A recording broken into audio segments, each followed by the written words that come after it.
You are looking at Julian's pronunciation guide, where we look at how to pronounce better some of the most mispronounced words in the world, like this other curious word. But how do you say what you're looking for today?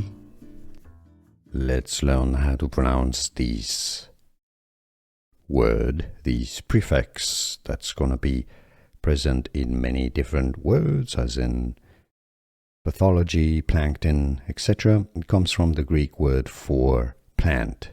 In Greek it's pronounced phyto, but in English it's generally pronounced as phyto, as in phytoplankton, for example, or phytopathology, or phytosanitary, phyto in English.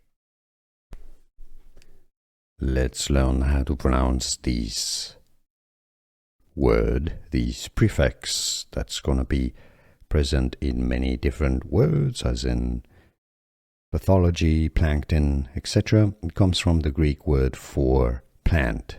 In Greek it's pronounced phyto, but in English it's generally pronounced as phyto, as in phytoplankton, for example, or phytopathology, or phytosanitary, phyto in English.